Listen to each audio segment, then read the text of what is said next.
Hey guys, so it's Jahmila and I'm pretty much here today to not really for an outfit or anything like that. Today is just me sitting down and talking to you guys about Guillain-Barré syndrome, which is something that I had at the beginning of this year.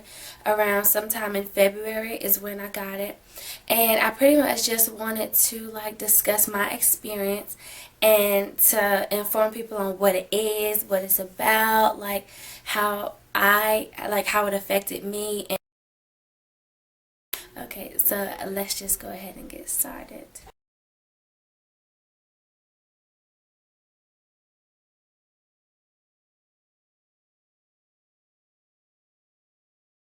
Okay, so as I tell you, the first part of this is me pretty much telling you my story, like what happened to me before I found out, when I found out, and everything of that. So just pretty much the story leading up to me finding out I had Guillain-Barré syndrome. Just get into like story mode or something like that, and yeah, we'll go from there. Okay, February 4th, 2014, me and a couple of my friends, including my roommate, went to Olive Garden to eat. Now, I had a pineapple drink. I'm allergic to fruit, but I do not know which and every fruit that I'm allergic to. Wednesday, the 5th, I woke up itching from head to toe, but by the time I reached the health center, it was closed. So Thursday, I went to the health center for my allergies and for the symptoms that I was experiencing. She prescribed me prednisone, which leads to the following Friday. Friday came and we were leaving for the Christian retreat, and I had started taking the medicine that day. I took it for the first time Friday, which is the Christian retreat was in Fayetteville, which is where we went to, which was February 7th was when it started. And between February 7th and February 9th, we were on the Christian retreat, and I took the pill, but then I noticed that like the tips of my fingers started to tingle, and then my feet would start to get like really sensitive, and I felt like I couldn't breathe. And so I was like, not gonna take it at all. I'm just not gonna do that. So February 9th is when was Sunday morning when we woke up. When I woke up, I was like sweating really badly, like I was freezing cold, and like my body just ached so bad. But I ignored it because I'm just like, oh, okay, maybe I'm just like catching a cold, or maybe I was really cold last night, or something of that. I was just like, I didn't think it was anything serious, just because my body was aching. I was blaming it on the bed that we slept on and everything. Okay, so that's February 9th. And so we went back home to Greenville. We went back to Greenville to school, and like the rest of that day, my body was just like aching. So I just laid down. I didn't pay it any attention because I'm just like, it'll get better because the beds were really terrible. Maybe if I sleep in my own bed, then I'll possibly get better. Okay, so February 10th, which is a Monday, around like 3 o'clock a.m., I woke up with extreme pain in my body. Like I could not sleep, but I couldn't sleep on my side. I couldn't sleep on my back. I could barely move, and I was just like, I need to go to the emergency room.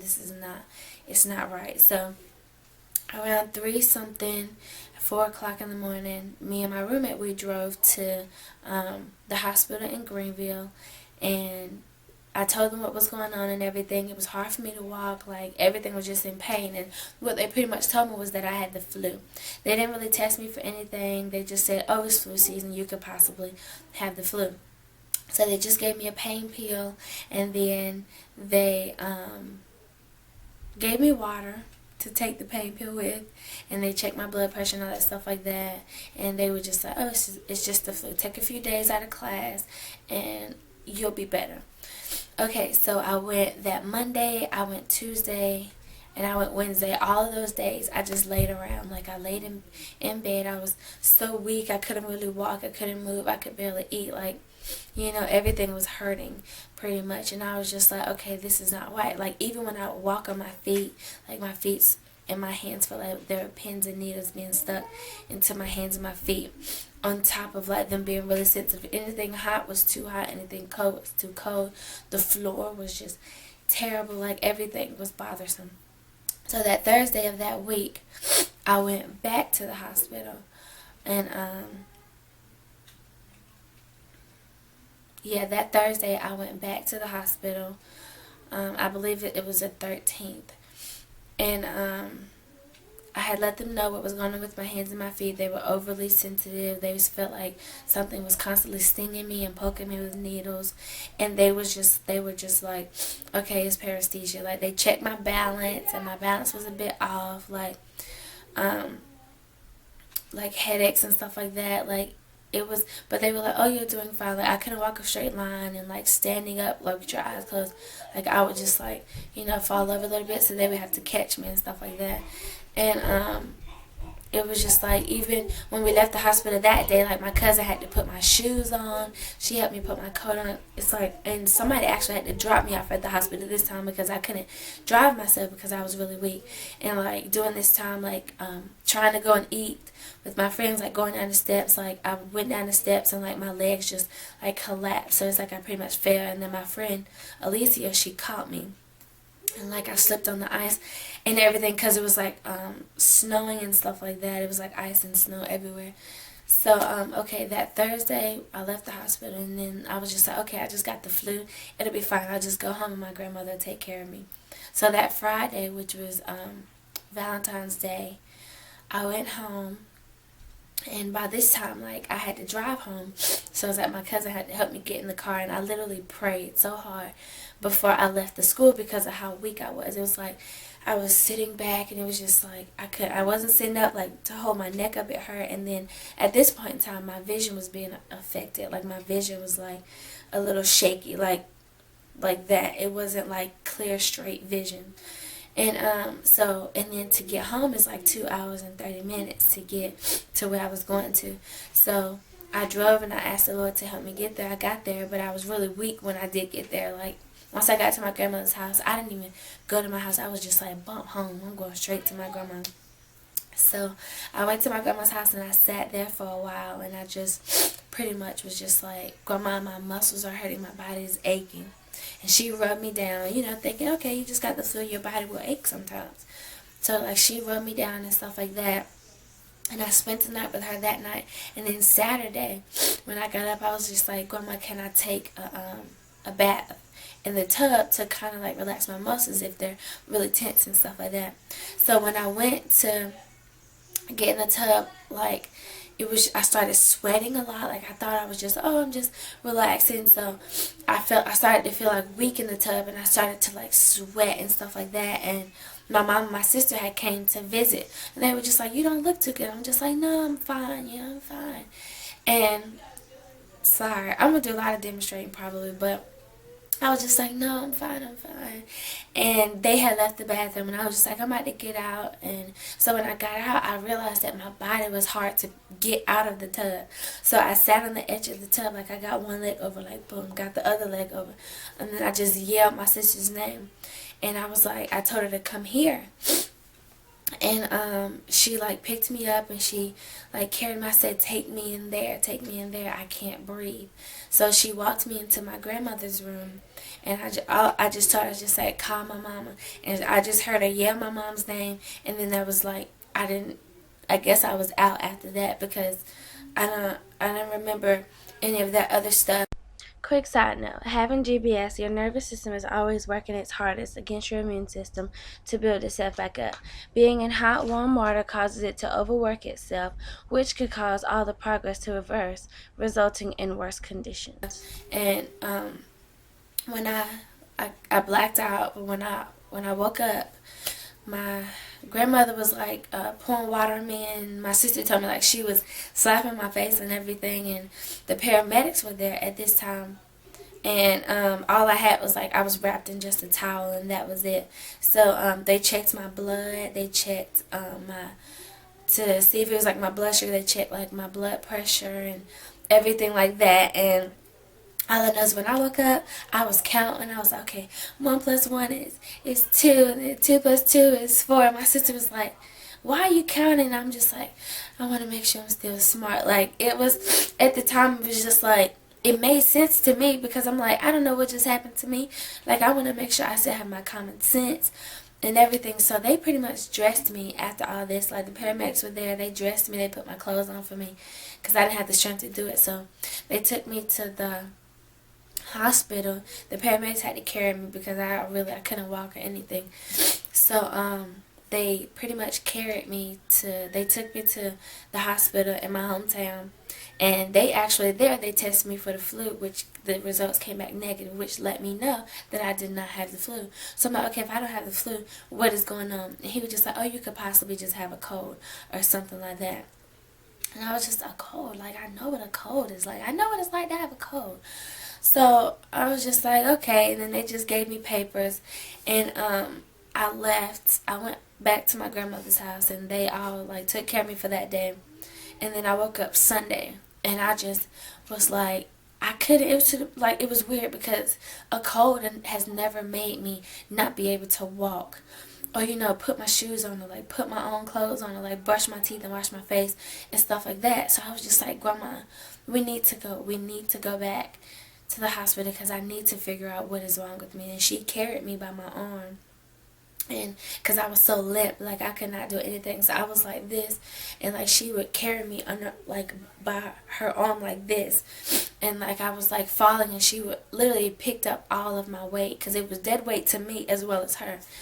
And went to the hospital, and they found out that my liver enzymes were elevated. They took, like, 8 of the little tubes of blood, and they ran a lot of tests, and they couldn't really find anything except for the fact that my liver enzymes were elevated. So they sent my results to the Advanced Family Medicine, which is like a family doctor.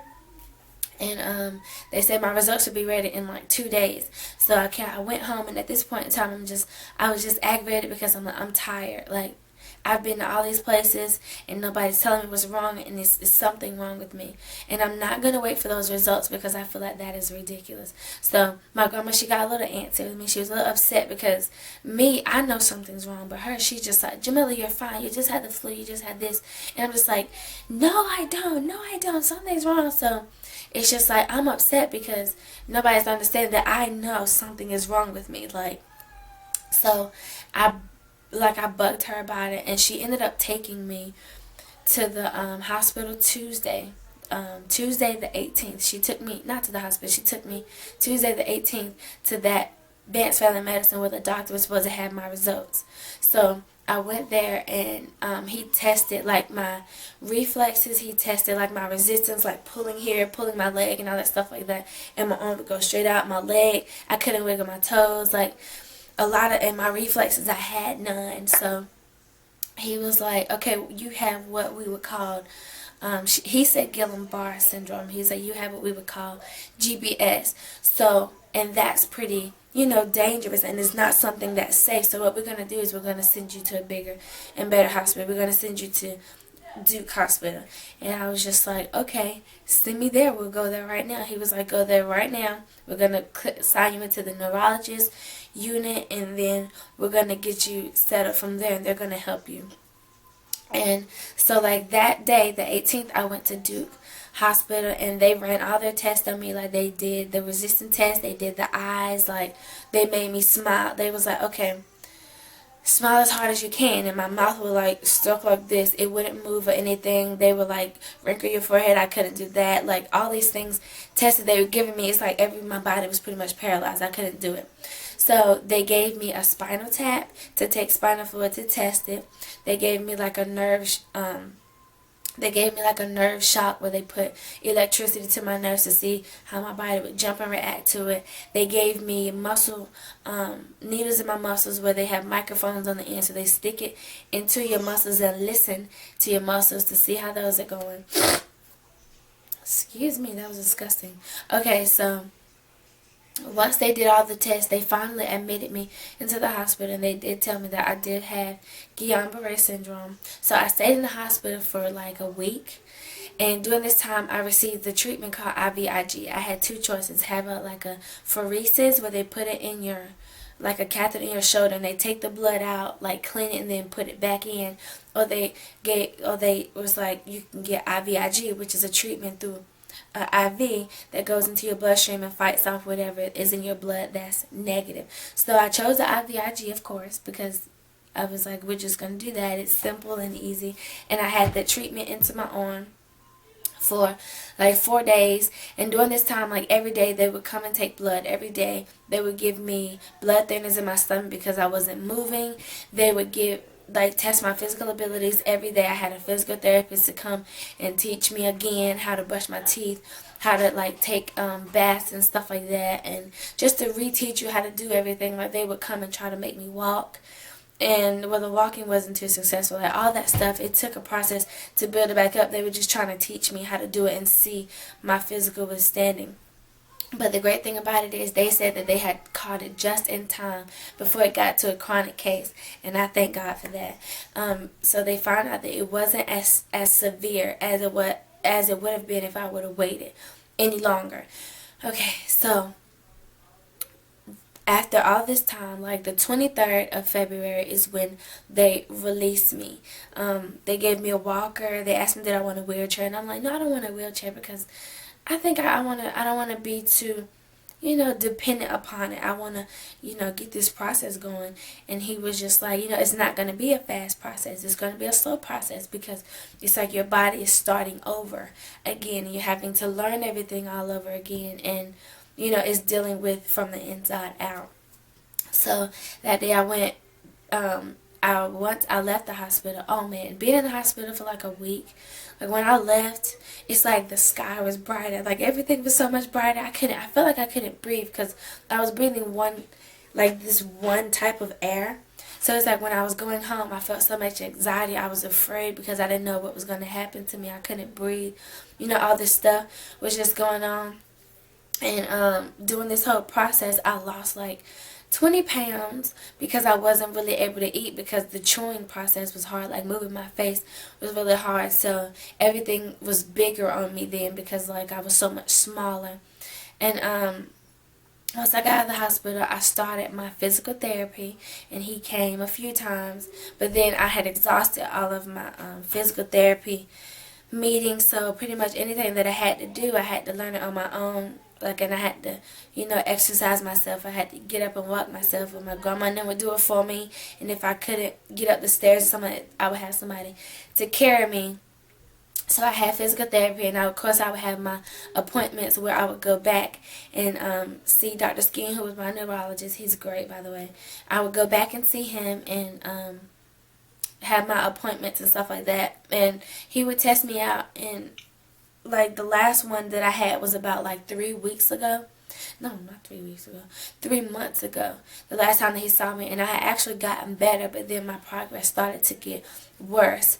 And he was just like, I feel like you're gonna get better. I think you're gonna do very well. So I'll see you in 3 months. And 3 months was August 11th, which was this past Monday. And I went, and my appointment was great, and I was so excited about it. And I thank God for Duke University because they were a blessing. Like, they really helped me. I was the youngest one in the neurology unit because they're mostly older people. I was the only 19-year-old because, for one, Guillain-Barré syndrome is rare, and then it's rare in a 19-year-old as well. So, but just to see that I was the youngest one there having the hardest time struggling, it was just like an eye-opener. And I was just like, this has to be rare because I've never seen this, and a lot of people don't really see it. It's only been like 2 cases like of it that they've ever known about, and most of the time if it affects someone, it affects like certain parts of their bodies, not really the whole body, but my whole body from head to toe was affected. And if you guys want to see how my body was affected and the things that I went through and the symptoms that I experienced, please stay tuned for part 2. Thank you for watching, and definitely come back for more. Bye, guys.